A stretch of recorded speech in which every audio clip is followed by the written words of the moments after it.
Recipe ரொம்ப சிம்பிளான ரெசிபிங்க. செம்ம ஸ்பெஷல் ஊறுகாய் தான் பார்க்க போகிறோம். இந்த ஊறுகாய் பார்த்தீங்கன்னா பூண்டு ஊறுகாங்க. எப்போவுமே யூசுவலாக வருஷத்தில் ஒரு வாட்டி இந்த ஊறுகாய் எல்லாமே போடுவோம். ஆல்ரெடி நான் தக்காளி ஊறுகாய் வீடியோ அப்லோட் பண்ணியிருக்கேங்க. நான் டிஸ்கிரிப்ஷனில் லிங்க் கொடுக்குறேன். உங்களுக்கு தேவைப்பட்ட செக் பண்ணி பாருங்கள். பூண்டு ஊறுகாய் இந்த மாதிரி சம்மர் டைமில் நமக்கு பூண்டோட ரேட்டும் கம்மிங்க. நீங்கள் ஒரு வாட்டி 1/2 கிலோ இல்லைனா 1 கிலோ போட்டு நீங்கள் வச்சிட்டிங்கன்னா ஒரு 7-8 மாதம் வரையும் தாராளமாக நம்ம யூஸ் பண்ணலாம். வெளியே வச்சிங்கன்னா ஒரு 4 மாதங்க. ஃப்ரிட்ஜில் வச்சிங்கன்னா கலர் சேஞ்ச் ஆகாமல் ஒரு 7-8 மாதம் வரையும் யூஸ் பண்ணலாங்க. நல்ல சூடான சாதம், அதுக்கப்புறம் இட்லிக்கெல்லாம் செம்மையாக இருக்குங்க. அதே மாதிரி பூண்டு ரொம்ப விரும்பி சாப்பிட்றவங்களுக்கு ஒரு நல்ல ரெசிபி இது. இன்றைக்கி இந்த சிம்பிளான பூண்டு ஊறுகாய் எப்படி செய்கிறதுன்னு சொல்லி பார்க்கலாங்க. வாங்க வீடியோக்குள்ளே போகலாம். பூண்டு பார்த்திங்கன்னா இந்த அளவுக்கு சைஸ் இருக்க மாதிரி பார்த்து எடுத்துக்கோங்க. ரொம்ப சின்னதாக இருந்தால் உரிக்க ரொம்ப கஷ்டமாக இருக்குங்க. அதே மாதிரி ரொம்ப பெருசாக இருந்தாலும் அந்த அளவுக்கு பூண்டு டேஸ்ட் நல்லா இருக்காது. இந்த மாதிரி மீடியம் சைஸாக பார்த்து எடுத்துக்கோங்க. புளி பார்த்திங்கன்னா முதல்ல ஊற வச்சிடலாம். இந்த புளியோட அளவு பார்த்திங்கன்னா கரெக்டாக 100 கிராம் புளி. ஒரு 2-3 வாட்டி நல்ல தண்ணியில் நல்லா அலசிட்டு அதுக்கப்புறம் நீங்கள் பவுலில் சேர்த்து இது ஜஸ்ட் முழுங்கினா போதுங்க. அந்த அளவுக்கு தண்ணி ஊற்றிக்கோங்க. ரொம்ப தண்ணி ஊற்ற வேண்டாம். சுடுதண்ணி சேர்த்துட்டு லைட்டாக இந்த மாதிரி ஸ்பூனில் ப்ரெஸ் பண்ணி விட்டுடுங்க. ஒரு 10 நிமிஷத்துலேயே நமக்கு இந்த புளி ஊறிடும். அதே மாதிரி புது புளி சேர்த்துக்கோங்க. பழைய புளி சேர்க்க வேண்டாம். கலர் ஊறுகாய்க்கு நல்லா இருக்காது. பூண்டு நான் உரிச்சிட்டேங்க. இந்த பூண்டோட அளவு பார்த்திங்கன்னா 200 கிராமுங்க. கரெக்டாக உரிச்சதுக்கப்புறம் எடை போட்டு செக் பண்ணிக்கோங்க. 200 கிராம் பூண்டு நான் எடுத்திருக்கேன். இந்த சைஸ் இருக்கிற மாதிரி பார்த்துக்கோங்க. எல்லாம் பூண்டும் பெருசாக இருந்தால் 2ஆக கட் பண்ணிக்கோங்க.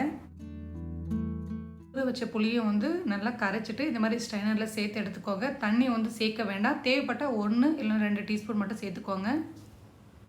நெக்ஸ்ட்டு வெந்தயம் கடுகை வறுத்துடலாங்க. பேனில் 1 டீஸ்பூன் வெந்தயம் சேர்த்துக்கோங்க. லைட்டாக வதக்கிட்டு இதுலேயே 1.5 டீஸ்பூன் கடுகு சேர்த்துக்கோங்க.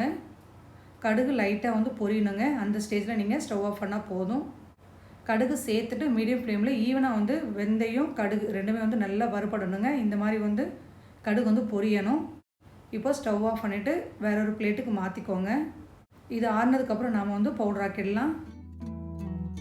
இப்போ அதே பேனில் எண்ணெயும் அளந்து எடுத்துக்கோங்க. நான் 200 கிராம் நல்லெண்ணெய் எடுத்துருக்கேங்க. இதில் ஒரு 50 கிராம் எண்ணெய் முதல்ல சேர்த்துக்கோங்க.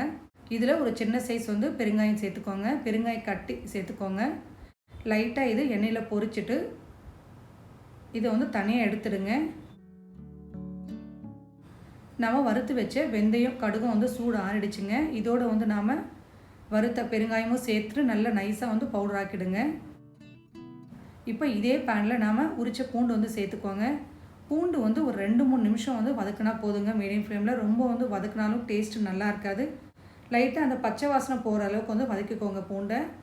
1-2 தோல் நாம் உரிக்கும் போது விட்டாலும் இந்த மாதிரி லைட்டாக எண்ணெயில் பிரிஞ்சு வந்துடும். பூண்டு இந்த அளவுக்கு வதக்கினா போதுங்க. இப்போ பிளேட்டுக்கு மாற்றிக்கோங்க. இப்போ அதே எண்ணெயில் நாம் தனியாக எடுத்து வச்சு ஒரு 150 கிராம் எண்ணெய் இருக்குங்க. அதையும் சேர்த்துக்கோங்க. மொத்தம் நான் இந்த ஊறுகாய்க்கு சேர்த்தது பார்த்திங்கன்னா 200 கிராம். 200 கிராம் பூண்டுக்கு 200 கிராம் எண்ணெய் தேவைப்படும். இதில் ஒரு 1/2 டீஸ்பூன் அளவுக்கு கடுகு சேர்த்துக்கோங்க. இதிலே பெருங்காயத்தூள் ஒரு 1/2 டீஸ்பூன் அளவுக்கு சேர்த்துக்கோங்க. என்னதான் கட்டி பெருங்காயம் சேர்த்தாலும் தாளிப்பில் பார்த்திங்கன்னா இந்த மாதிரி தூள் பெருங்காயம் வாசனை ரொம்ப நல்லாயிருக்கும். இதிலே ஒரு கைப்பிடி அளவு பச்சை கருவேப்பிலை சேர்த்துக்கோங்க. கருவேப்பிலை ஈரம் இல்லாத மாதிரி பார்த்துக்கோங்க. எதுவுமே ஈரம் இருக்கக்கூடாதுங்க ஊறுகாய்க்கு.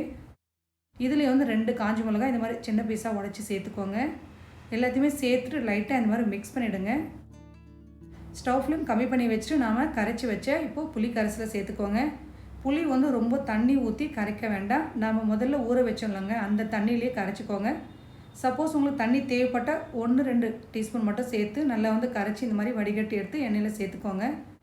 புளி கரைசலை சேர்த்துட்டு ஸ்டவ் ஃப்ளேம் மீடியமில் வச்சுட்டு 1 நிமிஷத்துக்கு இந்த மாதிரி நல்லா மிக்ஸ் பண்ணால் போதுங்க. ரொம்ப மிக்ஸ் பண்ணால் அப்படியே திரியாக வந்துடும் புளி.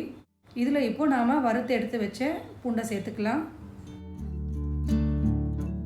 பூண்டையும் சேர்த்துட்டு ஒரு 1/2 நிமிஷம் வதக்கினா போதுங்க. இதில் ஒரு 1/4 டீஸ்பூன் மஞ்சள் தூள் சேர்த்துக்கோங்க.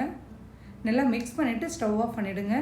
இந்த மாதிரி மெத்தடில் பூண்டு ஊறுகாய் செய்யும்போது புளியை நாம் எண்ணெயில் சேர்த்து ரொம்ப வதக்கிட்டால் புளி செப்பரேட் ஆகிடுங்க. அதுக்கப்புறம் பூண்டு செப்பரேட் ஆகிடும்.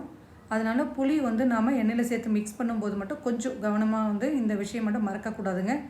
1 நிமிஷத்துக்கு நல்லா மிக்ஸ் பண்ணிட்டால் போதும். அதுக்கப்புறம் நம்ம பூண்டை சேர்த்துடணும்.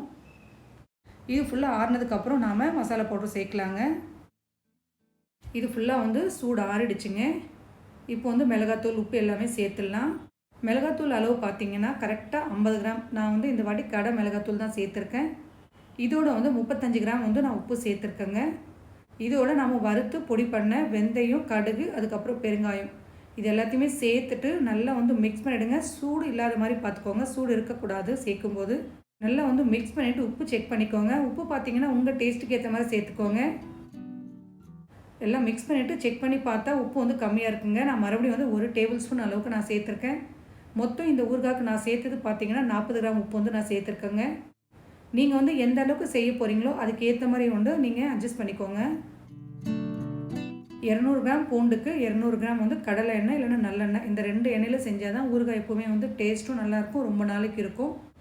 அதே மாதிரி 50 கிராம் வந்து மிளகாத்தூள், 40 கிராம் வந்து நான் உப்பு சேர்த்துருக்கேன், சால்ட் உப்பு.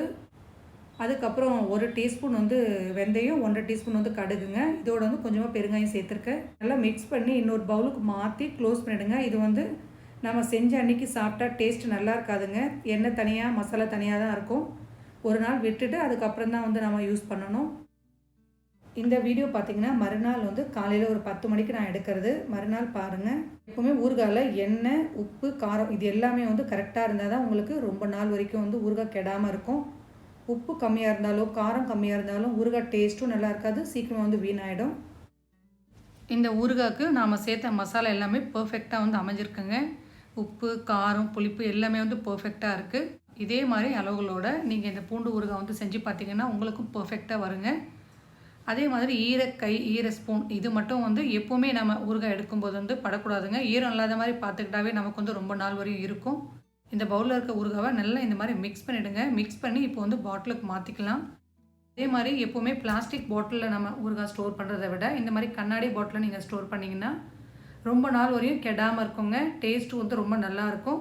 இந்த பூண்டு ஊறுகாவை இதே மெத்தடில் செஞ்சு பாருங்கள். சப்போஸ் உங்களுக்கு புளி சேர்க்க விருப்பம் இல்லைன்னா நீங்கள் எலுமிச்சம்பழம் சாறு கூட சேர்த்துக்கலாங்க. எலுமிச்சம்பழம் ஜூஸ் சேர்க்கணுன்னா பூண்டை வந்து முதல்ல வறுத்து எடுத்துடணும். அதுக்கப்புறம் நீங்கள் மிளகாத்தூள், உப்பு, கடுகு, வெந்தயம் பவுடர் எல்லாமே சேர்த்து நல்லா மிக்ஸ் பண்ணி கடைசியாக எலுமிச்சம்பழம் ஜூஸ் சேர்த்து நல்லா மிக்ஸ் பண்ணி ஒரு நாள் விட்டுட்டு அதுக்கப்புறம் மிக்ஸ் பண்ணி நீங்கள் பாட்டிலுக்கு மாற்றினீங்கன்னா இதே டேஸ்ட்டில் தான் இருக்குங்க. அந்த மாதிரி வந்து நீங்கள் செய்யலாம். இந்த 2 மெத்தடில் எது உங்களுக்கு விருப்பமோ அந்த மாதிரி வந்து நீங்கள் செஞ்சுக்கோங்க. ஊறுகாவை பாட்டிலில் சேர்த்ததுக்கப்புறம் ஒரு 10 நிமிஷம் கழித்து பாருங்கள். எண்ணெய் வந்து நல்லா மிதந்து வந்திருக்கு. இந்த அளவுக்கு வந்து எப்போவுமே ஊறுகாயில் எண்ணெய் இருந்தால் தான் ஊறுகாய் ரொம்ப நாள் வரையும் இருக்குங்க. இந்த வீடியோ உங்களுக்கு பிடிச்சிருந்தா லைக் பண்ணி சப்ஸ்கிரைப் பண்ணுங்கள். தேங்க்ஸ் ஃபார் வாட்சிங்.